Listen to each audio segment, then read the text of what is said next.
So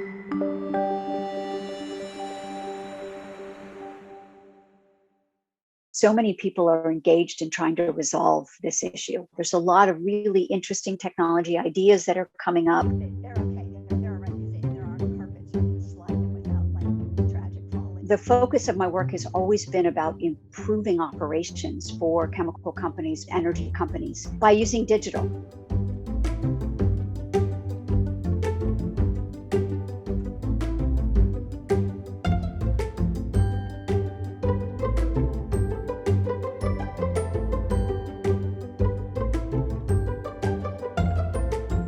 There's a lot of parts of the world that are still working to improve their standard of living.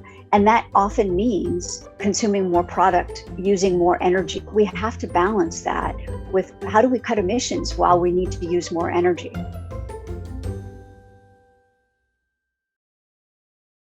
There's technology meant in the digitalization sense, which is how do I use simulation to improve what I'm doing? There's also process technologies.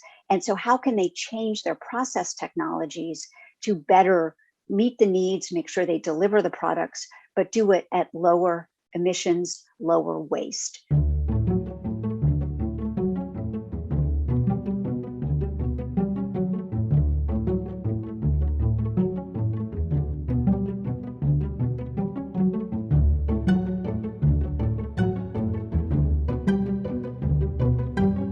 We're getting more and more involved in advanced recycling processes. One of the challenges that we all talk about is how do you get that plastic back into production?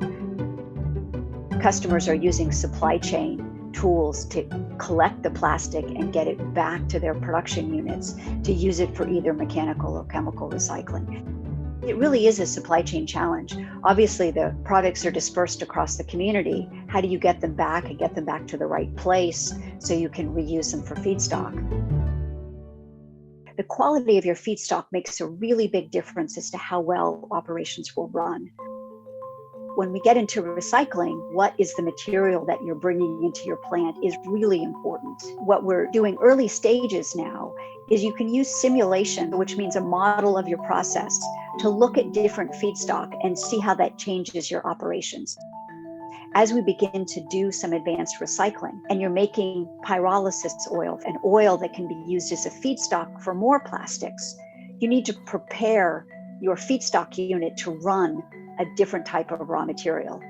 So you need to adjust your operations to integrate that alternate feedstock. And that's something that we can do a lot using simulation, creating a digital twin to help you best do this, and then prepare in your planning and scheduling tools to make sure you know how to run your asset best.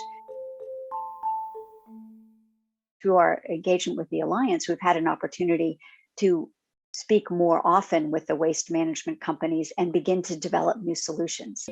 I've learned so much about sorting technologies. It makes us rethink about, okay, how about the way we're developing plastic now? How might we change it in the future? And then most importantly, how do we think about taking it apart so we can reuse it? These kind of dialogues are what we need.